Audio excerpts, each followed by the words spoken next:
Bab 601, Paul memandang Ye Chen dengan kaget. Meskipun dia merasa aneh, dia tidak berpikir Ye Chen sedang membual sama sekali. Jadi dia buru-buru menyalakan mobil dan pergi ke Weishi Pharmaceutical. Weishi Pharmaceutical memiliki basis produksi di Tenggara Jinling. Selain semua obat diproduksi di sini, manajemennya juga bekerja di sini. Di basis produksi Weishi Pharmaceutical sendiri, tidak hanya terdapat bengkel, gudang, tetapi juga gedung perkantoran dan asrama. Begitu Paul memarkir mobilnya di depan gedung kantor farmasi Wei Liang sudah menunggu di sini. Saya harus mengatakan bahwa Ye Chen memberi kejutan besar pada Wei Liang hari itu di Gunung Changbai. Sedemikian rupa sehingga Wei Liang menganggap Ye Chen sebagai dewa yang dia percayai dalam hidupnya, dan dia memiliki keinginan yang kuat untuk melewati api dan air untuknya. Dia dengan hormat menyambut Marven dan Paul ke kantornya. Wei Liang segera mengeluarkan template kontrak yang telah dia buat dan berkata kepada Ye Chen, "Tuan Ye, saya mungkin sudah menyusun kontraknya. Anda dapat meminta pengacara Anda memeriksanya untuk melihat apakah ada masalah." Saat dia berbicara, dia membuka kontrak dan memperkenalkan, klausul utama dalam kontrak ini adalah bahwa atas nama grup Wei, saya akan mentransfer 80% saham saya kepada Anda tanpa syarat. Ye Chen tidak menyangka Wei Liang akan berterus terang. Jadi dia mengangguk dan berkata, "Biarkan Paul berurusan dengan pengacaramu tentang kontrak itu." Wei Liang buru-buru berkata, "Kalau begitu saya akan membiarkan pengacara itu masuk sekarang." Kemudian dia menelepon, dan beberapa pengacara dari perusahaan farmasi masuk bersama. Paul sangat profesional dan segera membahas detail kontrak dengan mereka. Kontrak segera dibuat dan Ye Chen serta Wei Liang menandatanganinya bersama. Setelah penandatanganan, Ye Chen telah menjadi pemegang saham terbesar Weishi Pharmaceutical, memiliki 80% saham Weishi Pharmaceutical. Karena Ye Chen telah mempekerjakan Paul sebagai pengacaranya, nama Paul juga tertulis di kolom pengacara pada kontrak pengalihan ekuitas perusahaan. Namun, yang mengejutkan Ye Chen adalah yang ditinggalkan Paul di kontrak sebenarnya adalah nama Cinanya. Dan nama Cinanya sebenarnya adalah Han Mukun.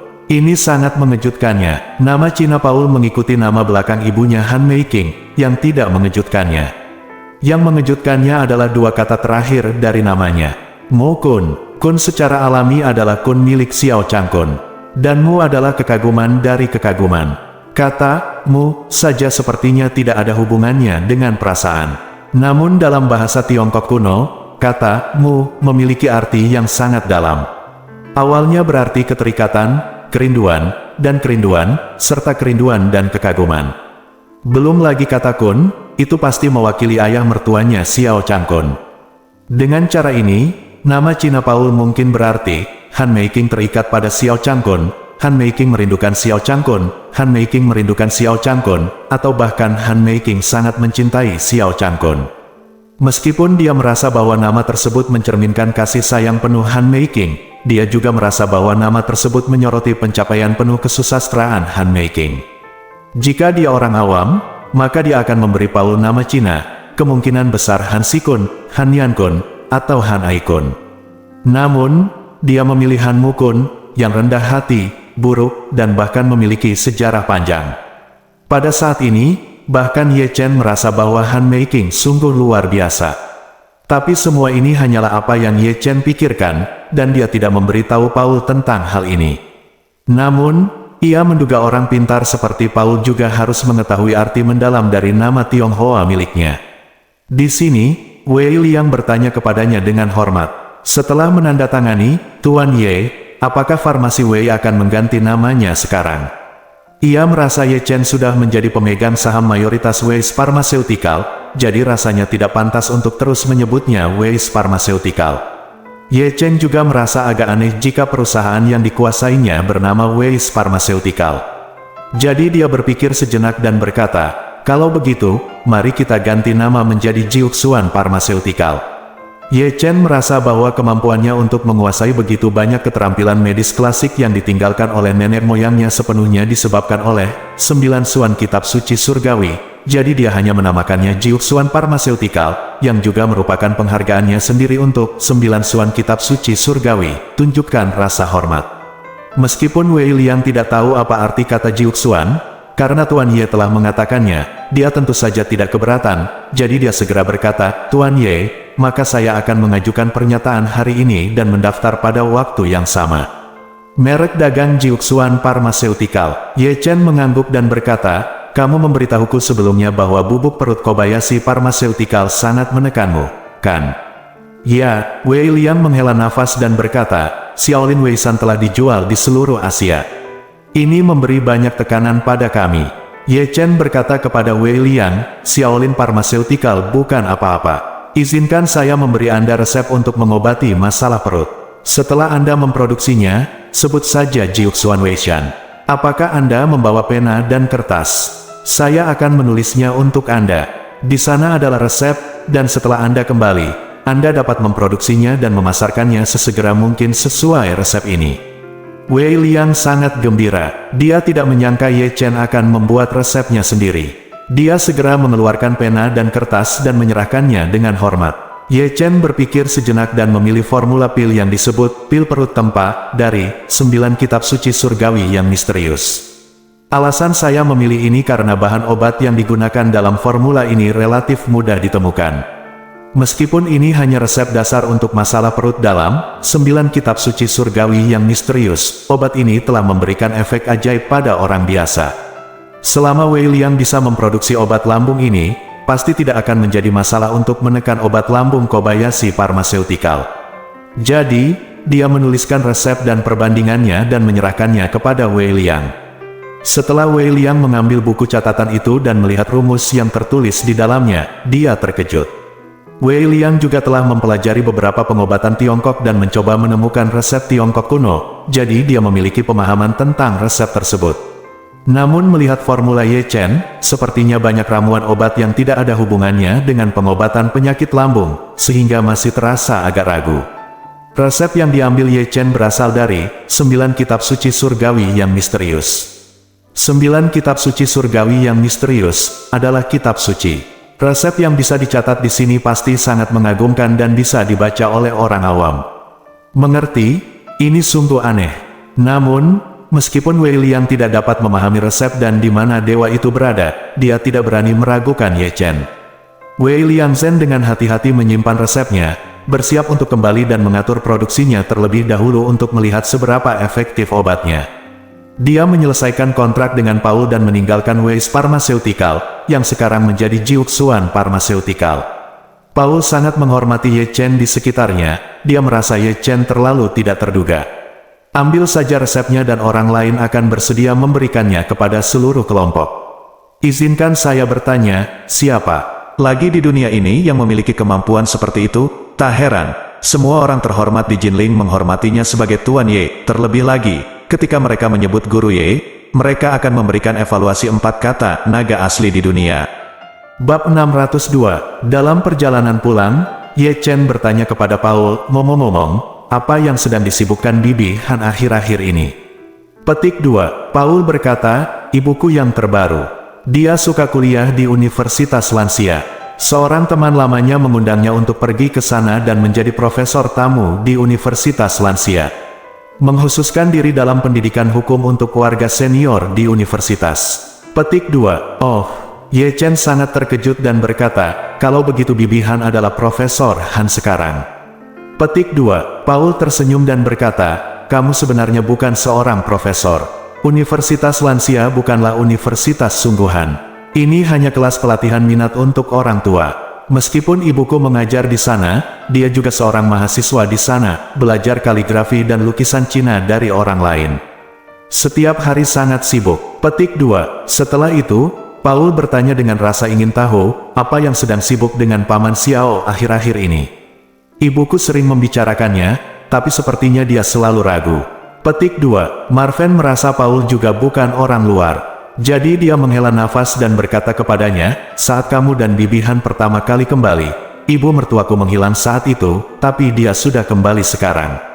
Petik 2. Saat dia berbicara, Ye Chen menambahkan, ibu mertuaku memiliki kepribadian yang agak agresif. Ayah mertuaku takut, dia tahu tentang kembalinya Bibi Han dan akan menyusahkan Bibi Han, jadi dia tidak berani untuk menemui Bibi Han. Petik 2. Paul sedikit mengangguk dan berkata dengan penuh emosi, sangat sulit bagi kami untuk terlibat dalam urusan generasi orang tua kami. Petik 2. Pada saat ini, Ponsel Ye Chen tiba-tiba berdering, dan ternyata itu adalah Song Wanting, yang sudah beberapa hari tidak dia lihat.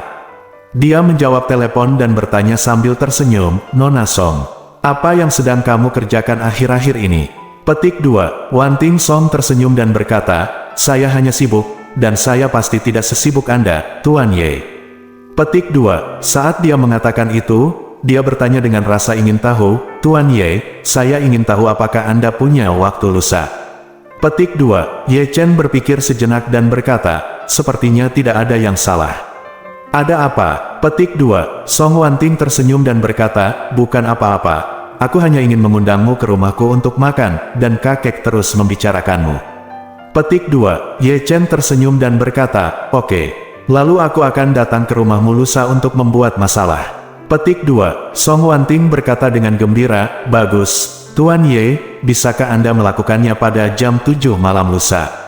Petik 2. "Bisa." Petik 2. "Sampai jumpa." Petik 2. "Oke, sampai jumpa." Petik 2. Setelah menutup telepon dari Wanting Song, Paul di sampingnya tersenyum dan bertanya, "Tuan Ye, apakah Nona Song yang menelepon Anda?" Petik 2. Ye Chen tahu bahwa dia mengenal Song Wanting, jadi dia tidak menyembunyikannya, mengangguk dan berkata, "Itu benar." Petik 2. Paul tersenyum dan berkata, "Nona Song memanggilmu. Apakah ini untuk pesta ulang tahunnya?" Petik 2. Pesta ulang tahun. Ye Chen berkata dengan terkejut, "Mes, Song tidak memberitahuku melalui telepon sekarang. Dia hanya mengatakan bahwa dia akan makan di rumahnya lusa." Petik 2. Paul tersenyum penuh arti dan berkata, "Sepertinya Nona Song tidak ingin kamu mengeluarkan uang untuk menyiapkan hadiah untuknya, jadi itu sebabnya dia memberitahumu hal ini." Saat dia memberitahuku, dia selalu menyebutkan pesta ulang tahun. Petik 2. Ye Chen mau tidak mau menjadi sedikit terkejut, dia hanya mengatakan hari ulang tahunnya padahal itu adalah hari ulang tahunnya, mengapa dia harus menyembunyikannya? "Tidak akan bagus jika saya pergi ke sana dengan tangan kosong." Benarkah seperti yang dikatakan Paul, karena dia tidak mau mengeluarkan uang untuk dirinya sendiri? Ye Chen berpikir sejenak dan merasa itu sangat mungkin. Wanting Song selalu merasa bahwa dia berhutang budi pada dirinya sendiri karena dia telah membantunya menerobos formasi perangkap naga sebelumnya dan belum menerima uang apapun. Saat dia membuat obat untuk kakeknya dan si Tianqi, dia diam-diam memberinya pil. "Setelah berlatih pil peremajaan, saya memberikannya kepada kakeknya dan menjadikan kakeknya setidaknya 10 atau 20 tahun lebih muda, semua demi dia." Pil peremajaan yang dia berikan kepada Tuan Song jugalah yang membuat Tuan Song memberikan perhatian khusus pada Song Wanting. Oleh karena itu, status Song Wanting dalam keluarga Song semakin tinggi. Karena alasan inilah Song Wanting selalu menghormati dirinya sendiri. Jadi Wanting Song mungkin takut berhutang budi lagi pada dirinya sendiri, jadi dia sengaja menyembunyikan hari ulang tahunnya. Ketika Ye Chen memikirkan hal ini, dia tiba-tiba merasa sangat menarik. "Menginginkan Song, apakah kamu tidak takut berhutang budi padaku? Kalau begitu aku akan memberimu bantuan besar lainnya kali ini. Aku tidak akan keluar dan membelikanmu hadiah ulang tahun kali ini. Saya akan menyiapkan pil peremajaan untuk Anda. Semua orang di kelas atas Jinling tahu betapa ajaibnya pil peremajaan." Tuan Song meminum pil peremajaan di depan umum pada jamuan makan hari itu, dan semua orang menyaksikan efek ajaib dari obat tersebut. Ye Chen bahkan mendengar seseorang ingin menghabiskan 100 juta atau bahkan ratusan juta datang untuk membeli pil peremajaan.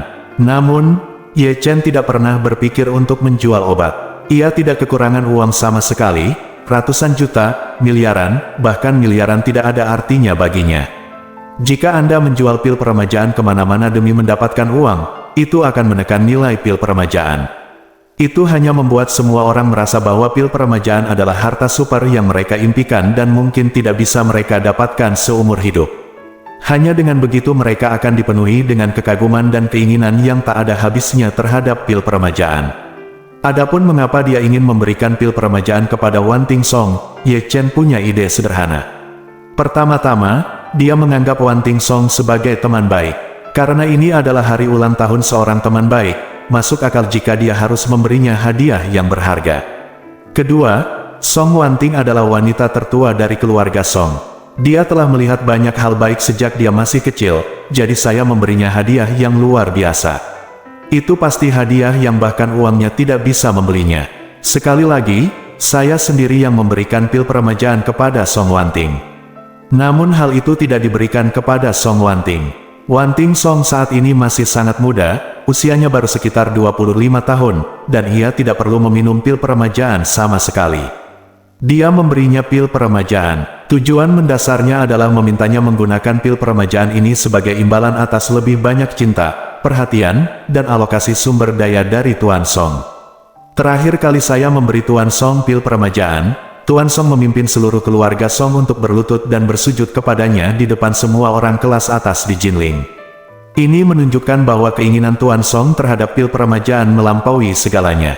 Tapi Tuan Song juga harus tahu di dalam hatinya bahwa memberinya pil peremajaan sudah merupakan bantuan yang sangat besar, dan dia memberikannya kepada Song Wanting demi dia. Ia tentu tidak berani berharap mendapat kesempatan mendapatkan yang kedua dari dirinya. Sekarang dia memberikan pil peremajaan ini kepada Song Wanting. Tuan Song, orang yang cerdas, pasti akan mengetahui niatnya, dan dia pasti akan lebih memperhatikan Song Wanting, dan bahkan mungkin membiarkan Song Wanting mewarisi seluruh keluarga Song. Ye Chen dapat melihat bahwa Song Wanting sendiri juga seorang wanita yang sangat profesional dan ambisius. Kalau tidak, dia tidak akan bekerja keras untuk keluarganya, dan karena orang tuanya meninggal lebih awal, dia menjadi agak terisolasi dan tidak berdaya dalam keluarga Song. Dalam keadaan seperti itu, mungkin akan sangat sulit untuk kembali dan berhasil mewarisi keluarga Song. Jika itu masalahnya, sebaiknya Anda membantunya. Bab 603. Setelah Paul mengirim Ye Chen ke Thomson Yipin, dia pulang ke rumah. Ye Chen kembali ke villa sendirian, dan ayah mertuanya Xiao Changkun buru-buru mendatanginya dan bertanya, "Menantu yang baik, apakah kamu pergi bersama Paul menemui Bibi Han hari ini?" Petik 2. Marven berkata tanpa daya, "Ayah, Paul dan aku sedang ada urusan, bagaimana kita bisa bertemu Bibi Han?" Petik 2. Xiao Changkun hanya bisa menghela nafas. "Saya merasa sangat tertekan. Dia sangat merindukan Han Making akhir-akhir ini, tapi Malan ada di rumah, jadi dia benar-benar tidak berani mengambil risiko menemuinya. Jadi saya menggaruk kepala saya saat ini." Dia bertanya lagi pada Marven, "Kalau begitu, apakah kamu sudah bertanya pada Paul tentang situasi Bibi Hanmu saat ini? Bagaimana kabarnya hari ini?" Petik 2. Ye Chen tersenyum dan berkata, "Bibi Han pasti baik-baik saja akhir-akhir ini. Saya mendengar dari Paul bahwa Bibi Han sekarang pergi ke universitas untuk mengajar lansia setiap hari. Dia tidak hanya mengajar, dia juga belajar kaligrafi dan melukis dari orang lain. Hidup dijalani sepenuhnya." Petik 2. Ketika Xiao Changkun mendengar ini, dia langsung menjadi cemas. "Oh, bagaimana dia bisa pergi ke universitas untuk lansia?" Petik 2. Ye Chen bertanya dengan heran, "Apa yang terjadi dengan universitas untuk lansia? Bukankah universitas senior merupakan tempat yang seharusnya dituju oleh para senior?" Petik 2. Xiao Changqian berkata dengan ekspresi tertekan, "Kamu tidak tahu apa yang terjadi di universitas senior ini. Ada banyak lelaki tua jorok yang tidak punya istri. Lelaki tua nakal ini pergi ke sana untuk belajar sesuatu atau mencari istri." Petik 2. Setelah mengatakan itu, dia berkata dengan gugup, "Bibi Hanmu sangat cantik. Kenapa kamu tidak membiarkan orang-orang tua ini mengkhawatirkanmu setelah kamu masuk?" Petik 2. Ye Chen tersenyum dan berkata, "Kalau begitu, bisakah kamu menghentikan orang lain memikirkanmu?"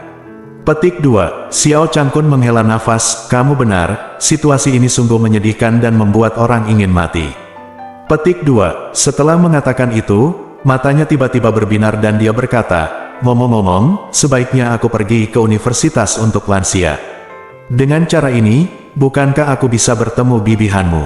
Petik 2. Ye Chen bertanya kepadanya, "Apakah kamu tidak takut ibumu akan tahu?" Petik 2. Bagus. Xiao Changkun berkata dengan serius, "Apakah kamu masih tahu wanita seperti apa ibumu?" Dia sangat memperhatikan wajahnya. Lihat dia sekarang, dia timpang dan menggunakan tongkat. 2 gigi depannya sudah tanggal dan belum bisa diperbaiki. Beraninya dia pergi ke tempat keramaian sekarang. Kadang-kadang, dia harus memakai kacamata hitam dan masker ketika keluar untuk membeli sesuatu. Dia takut orang lain akan mengenalinya, sehingga dia tidak berani pergi ke universitas lansia. Petik 2. Baiklah. Ye Chen mengangguk dan tidak banyak bicara. Faktanya, dia tidak terlalu peduli dengan urusan antara ayah mertuanya dan Han Meiking. Jika ayah mertuanya dan Han Meiking terlalu dekat dan istrinya Xiao Churan mengetahuinya, dia pasti akan sangat sedih dan depresi. Jika ibu mertuanya, Malan, mengetahui hal itu, berakibat fatal, mungkin keluarga akan kacau balau. Jadi saya hanya bisa merasa dirugikan dan dirugikan oleh ayah mertua saya. 2 hari kemudian, Marven sebelumnya memberitahu keluarganya bahwa seorang temannya akan berulang tahun malam ini. Sore harinya, dia pergi ke jalan dan membeli kotak kado dari kayu mahoni. Lalu dia memasukkan pil peremajaan ke dalamnya. Setelah menyimpannya, saya meminta pemilik toko oleh-oleh untuk membantu membungkus kotak kado tersebut dengan hati-hati. Karena Anda memberi seseorang hadiah ulang tahun, tentu saja hal itu memerlukan kesan upacara. Karena Paul juga diundang, dia langsung pergi menjemput Ye Chen dan pergi ke villa keluarga Song bersamanya. Di hari ulang tahun Wanting Song, keluarga Song tidak memasang lampu dan dekorasi, melainkan hanya membuat beberapa dekorasi yang lebih modern dan hangat. Ketika Paul mengemudikan mobilnya ke halaman, Ye Chen bahkan tidak tahu bahwa dekorasi itu untuk pesta ulang tahun. Malam ini, Wanting Song mengenakan gaun putih yang dibuat khusus. Rok ini berbentuk tube top sehingga terlihat sangat seksi dan cerah, terutama tulang selangkah Song Wanting yang tidak hanya terlihat sangat kentara. Dan bentuknya yang sangat indah, bahkan para wanita pun akan iri saat melihatnya. Banyak sekali mobil mewah yang terparkir di halaman, sepertinya tamu yang datang ke sini hari ini cukup banyak. Wanting Song awalnya menyambut tamu di dalam, tapi begitu dia mendengar Ye Chen datang, dia buru-buru keluar untuk menyambutnya. Ketika Ye Chen melihatnya, dia merasa sangat terkejut. Ia sudah lama merasa penampilan dan sosok Song Wanting tidak kalah dengan istrinya Xiao Churan. Bahkan temperamen aristokrat yang dipupuk Song Wanting sejak kecil tidak ada bandingannya dengan istrinya sendiri. Bagaimanapun, dia adalah putri tertua dari keluarga terkemuka setempat, dan dia telah hidup dalam kemewahan sejak dia masih kecil. Diajari tata krama oleh bangsawan masih sangat berbeda dengan anak perempuan dari keluarga biasa. Ketika Wanting Song melihat Ye Chen, dia datang di pagi hari dengan sangat gembira dan berkata dengan sedikit malu, "Tuan Ye, Anda di sini." Petik 2. Ye Chen tersenyum tipis dan berkata, "Nona Wanting, mengapa kamu tidak memberitahuku sebelumnya bahwa hari ini hari ulang tahunmu?" Petik 2. Song Wanting berkata dengan nada meminta maaf, "Tuan Ye, mohon jangan tersinggung. Alasan mengapa Wanting tidak memberitahu Anda adalah karena dia takut Anda akan menyiapkan hadiah dan mengeluarkan uang untuk Wanting." Petik 2. Ye Chen tersenyum dan berkata, "Sebenarnya, tidak ada yang bisa dibelanjakan. Apakah kita berteman? Aku pasti akan memberimu hadiah di hari ulang tahunmu. Bahkan jika kamu tidak memberitahuku, aku akan menyiapkan hadiah untukmu." Petik 2. Setelah mengatakan itu, Ye Chen mengeluarkan kotak kecil berisi pil peremajaan dari sakunya. Tapi kotak kado itu dikemas dengan sangat hati-hati, jadi tidak ada yang tahu apa isinya. Wanting Song merasa senang saat melihat hadiah yang telah disiapkan Ye Chen untuknya. Dia selalu sangat menyukai Ye Chen, dan karena ini juga merupakan hadiah ulang tahun pertama yang diberikan kekasihnya, dia tentu saja sangat bersemangat. Jadi dia menerima hadiah itu dan berkata dengan penuh terima kasih kepada Ye Chen, "Tuan Ye, terima kasih banyak telah menyiapkan hadiah khusus untuk Wanting." Petik 2. Ye Chen sedikit tersenyum, "Seharusnya begitu. Anda tidak harus bersikap sopan kepada saya." Petik 2. Kata-kata Ye Chen membuat Song Wanting terasa semanis madu. "Paulus di sebelahku." Pada saat ini, dia juga menghampirinya, menyerahkan sebuah kotak hadiah dan berkata sambil tersenyum, "Mes. Song, selamat ulang tahun." Petik 2. Wanting Song memandang Paul dan bertanya sambil tersenyum, "Anda pasti sudah memberitahu Guru Ye. Apakah ini hari ulang tahunku hari ini?" Petik 2. Kanan. Paul tersenyum dan berkata, "Ketika Tuan Ye menelepon, saya sedang menyelesaikan urusan dengan Tuan Ye." Petik 2. Ya, Song Wanting bertanya dengan heran, "Apakah Anda masih memiliki urusan bisnis dengan Tuan Ye?" Petik 2. Paul tersenyum dan berkata, "Saya sekarang adalah pengacara dan penasihat hukum Tuan Ye." Petik 2. Ye Chen tertawa di sampingnya dan berkata, "Dan itu jenis yang tidak memerlukan biaya sepeser pun." Petik 2. Song Wanting bertanya dengan rasa ingin tahu, "Tuan Ye, apa yang Anda ingin penasihat hukum Anda lakukan sekarang? Apakah Anda mengalami masalah?" Petik 2. Tidak, Ye Chen tersenyum. Berkata, saya baru saja mengakuisisi sebuah perusahaan, jadi saya meminta Paul untuk membantu saya menangani beberapa detail hukum. Petik 2. Dipahami. Song Wanting mengangguk dan berkata sambil tersenyum, Tuan Ye, ayo cepat masuk. Ada banyak kenalan di dalam. Petik 2. Bagus. Petik 2. Ye Chen mengikuti Wanting Song ke villa keluarga Song. Aula besar telah didekorasi menjadi ruang perjamuan. Di ruang perjamuan kali ini, tidak hanya ada resepsi koktel, tapi juga ada band yang memainkan musik jazz. Ye Chen melihat sekilas dan memang melihat banyak orang yang dikenalnya. Hal pertama yang saya lihat adalah sepupu Song Wanting, Song Honor. Namun, Ye Chen tidak memiliki kesan yang baik terhadap Song Honor, jadi dia tidak pergi untuk menyapanya. Di antara tamu dari luar adalah Chen Zekai, Wang Zenggang, Si Tianqi dan cucunya Chen Xiaozhao, Qin Gang dan putrinya Xiao Jiao Qin Aoxue. Bahkan ada Li Tailai, orang terkaya di Haicheng. Bahkan Wang Dongsui dari grup Dihao datang. Tampaknya Song Wanting mengundang mereka, semuanya adalah teman lama yang relatif dekat. Bab 604. Pada saat ini, para tamu yang datang khusus untuk menghadiri makan malam ulang tahun Song Wanting, sebenarnya, orang yang benar-benar menunggu jauh di lubuk hati mereka adalah Ye Chen. Semua orang tahu bahwa ayah dan anak keluarga Wu datang ke Jinling beberapa waktu lalu dan mengalami konflik dengan Ye Chen. Di pesta ulang tahun Tuan Song, Ye Chen bahkan mematahkan salah satu tangan Wu Xin di depan umum. Kemudian, Chen Zekai maju dan bahkan kaki mereka patah, menyebabkan ayah dan anak tersebut melarikan diri kembali ke Suzhou dan Hangzhou karena malu. Sejak itu, semua orang merasa bahwa Tuan Ye Chen tidak kenal takut, dan bahkan keluarga pertama di Jiangnan tidak menganggapnya serius. Pada saat itu, banyak orang masih khawatir Tuan Ye pada akhirnya tidak akan mampu mengalahkan keluarga Wu yang kuat. Namun di luar dugaan, dalam waktu singkat, keluarga Wu jatuh dari posisinya sebagai keluarga pertama di Jiangnan. Terlebih lagi, terlalu banyak hal yang terjadi di keluarga Wu selama periode ini. Pertama-tama, reputasinya mengalami pukulan besar karena klan pengemis. Kedua, mereka mengirim ahli ke Gunung Changbai satu demi satu tetapi gagal satu demi satu. Untuk terakhir kalinya, bahkan kartu as dan pilihan terakhir mereka, 8 Raja Surgawi, telah kehilangan nyawa mereka. Keluarga Wu saat ini bahkan tidak mendekati level keluarga kelas 1, dan bahkan tertinggal jauh dibandingkan dengan keluarga Song. Meskipun tidak ada bukti bahwa Ye Chen melakukan semua ini, semua orang di dalam hati menyalahkan Ye Chen atas semua ini. Di mata mereka, hanya Tuan Ye yang memiliki kemampuan seperti itu. Terutama Chen Zekai, dia melihat dengan mata kepalanya sendiri bagaimana Ye Chen seorang diri membunuh 8 Raja Surgawi di kaki Gunung Changbai. Jadi saat ini, di matanya, Ye Chen adalah dewa yang melampaui segalanya. Orang pertama yang mendatangi Ye Chen adalah Chen Zekai. Dia berjalan menuju Ye Chen dengan cepat, dan bahkan ingin berlutut di depan Ye Chen terlebih dahulu. Karena hari itu di Gunung Changbai, Ye Chen sangat mengejutkannya hingga benar-benar merusak seluruh pandangan dunianya. Namun, dia masih tahu bagaimana menahan diri. Ketika dia bertemu Ye Chen, dia bersikap sopan dan memanggil Tuan Ye dengan hormat.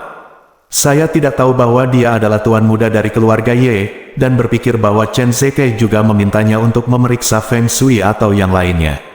Orang berikutnya yang berjalan adalah Wang Dongsui, mengenakan gaun seksi berwarna perak cerah. Dalam kesan Ye Chen, Wang Dongsui selalu menjadi wanita cantik di tempat kerja. Tapi hari ini Wang Dongsui berpakaian sangat seksi, dan dia berganti status dengan sangat baik. Orang yang tidak tahu, jika mereka melihat Wang Dongsui sekarang, mereka akan berpikir bahwa dia adalah dewi seksi. Wang Dongsui secara alami mengetahui identitas Ye Chen, tuan muda dari keluarga Ye, tetapi dia hanya tahu sedikit tentang identitas Tuan Ye Chen. Bagaimanapun, dia bukan anggota keluarga Jinling, dia juga tidak terlibat dalam kontak dengan orang-orang di dunia metafisik, jadi hal-hal yang dilakukan Ye Chen sebagai Tuan Ye hampir sepenuhnya berbeda dari Wang Dongsui. Wang Dongsui ingin memanggilnya Tuan Muda, tetapi karena ada begitu banyak orang di sini, dia hanya bisa memanggilnya dengan sopan, Tuan Ye. Ye Chen mengangguk sedikit dan tersenyum padanya, dan berkata, Tuan Wang berpakaian sangat indah hari ini. Saya tidak pernah menyangka bahwa wakil ketua grup Emgren akan menjadi begitu cantik dan menggairahkan. Wang Dongsui tersipu dan berkata dengan malu-malu, Tuan Ye, Anda telah memberi saya penghargaan."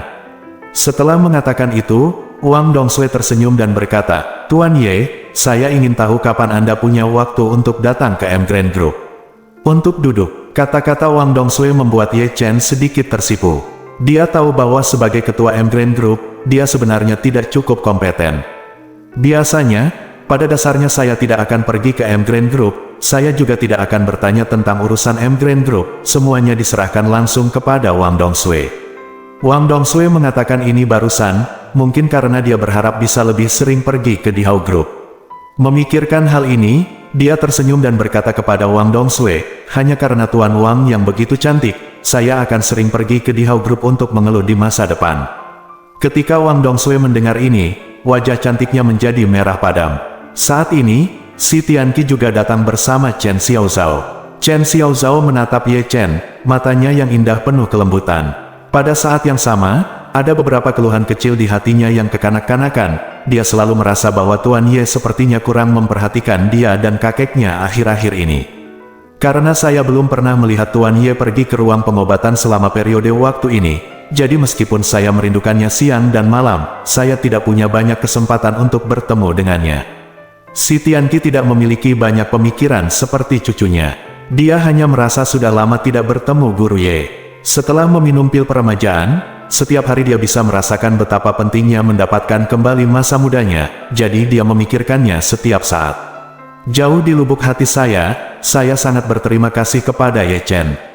Jadi, dia berjalan cepat, mengepalkan tinjunya dan membungkuk kepada Ye Chen, dan berkata dengan hormat, "Tuan Ye, saya sudah lama tidak bertemu Anda."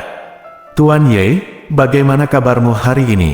Ye Chen tersenyum tipis, "Sama-sama, Dr. Si. Saya baik-baik saja akhir-akhir ini. Saya ingin tahu bagaimana kabar Tuan Si akhir-akhir ini." Si Tianqi berkata dengan serius, "Terima kasih kepada Guru Ye, saya merasa sempurna setiap hari sekarang." "Terima kasih kepada Guru Ye karena telah memberi saya kesempatan yang luar biasa." Ye Chen tersenyum tipis dan berkata, "Kamu juga mengatakan bahwa ini adalah kesempatanmu. Jadi kamu tidak perlu bersikap sopan kepadaku."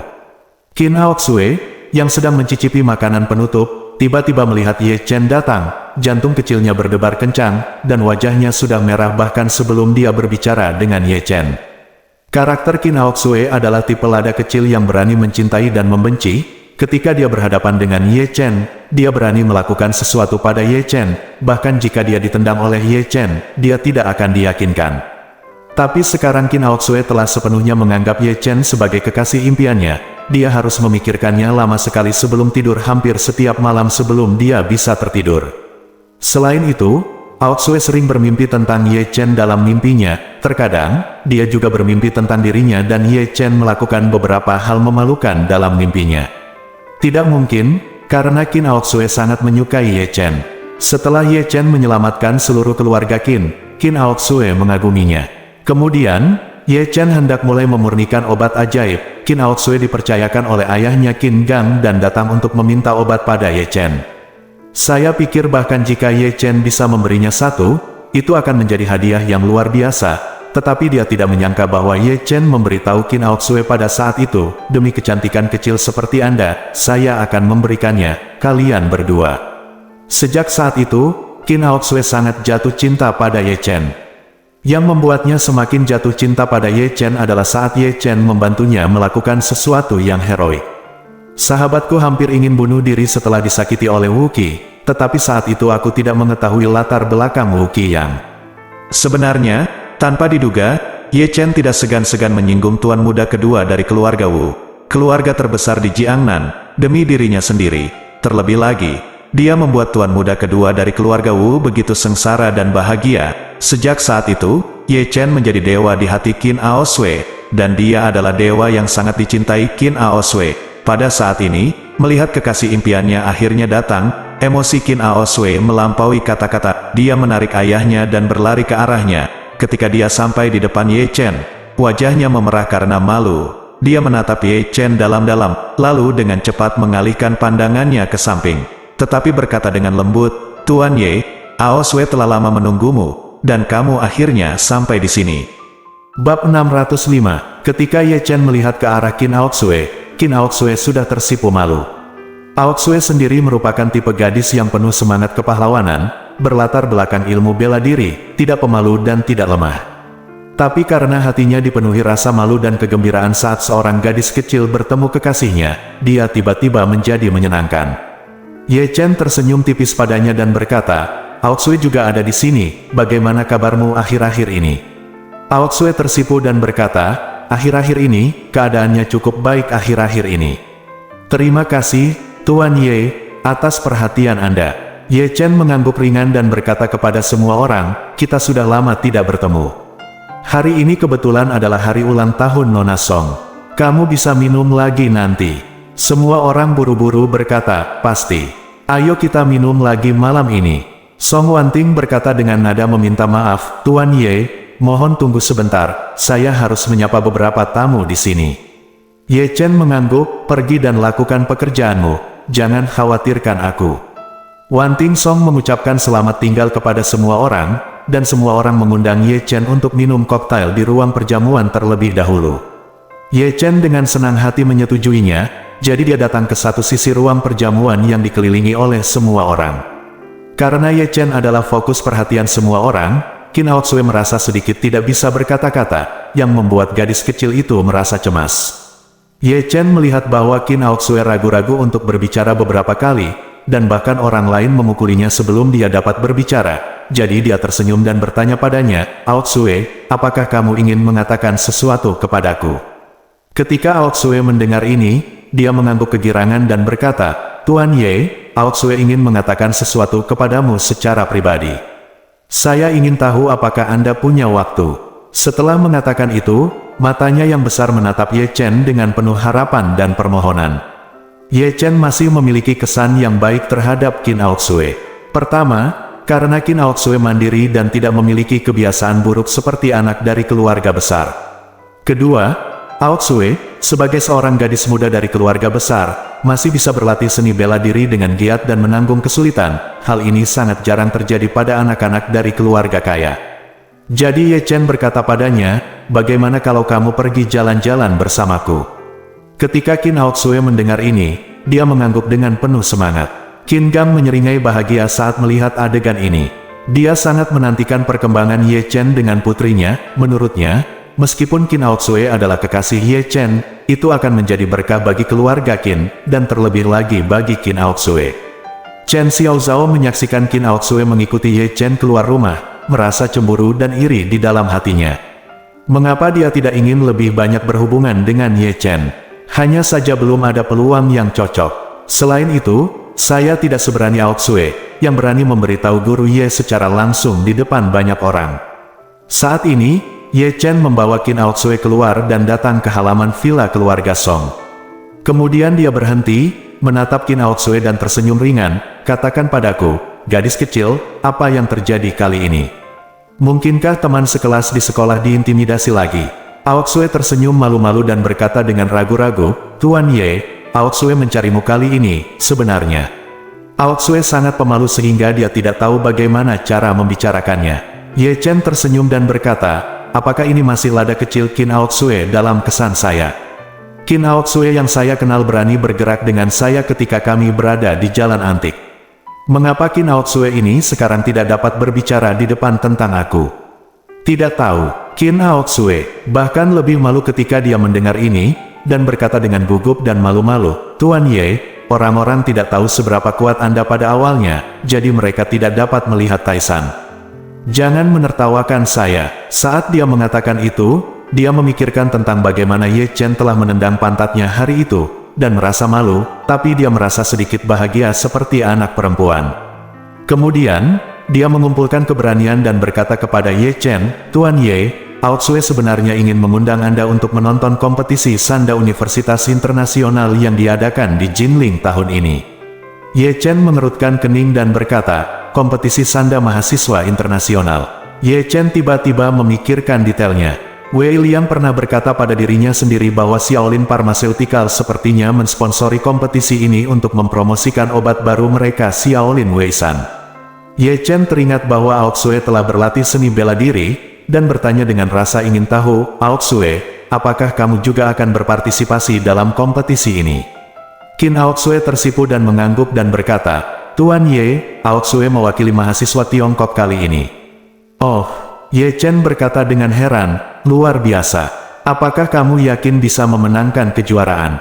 Aoxue berkata dengan malu-malu, "Saya tidak berani berpikir untuk memenangkan kejuaraan, karena pemain unggulan dari Jepang kali ini masih sangat kuat.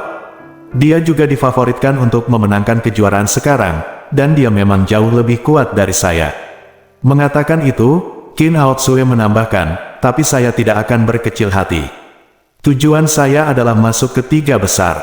Ye Chen tersenyum dan berkata, "Mimpi hanya dapat terwujud jika Anda berani berpikir. Saya sangat optimis terhadap Anda. Saya pikir Anda tidak akan memiliki masalah dalam mengambil tempat pertama. Sebagian besar pertarungan Jepang dan Sanda adalah esensi yang dijiplak dari seni bela diri Tiongkok kami. Ketika saatnya tiba, Anda harus memenangkan kejayaan bagi negara, memberi pelajaran kepada para pemain Jepang, memenangkan kejuaraan di tanah Tiongkok kami, dan memenangkan kejayaan bagi negara."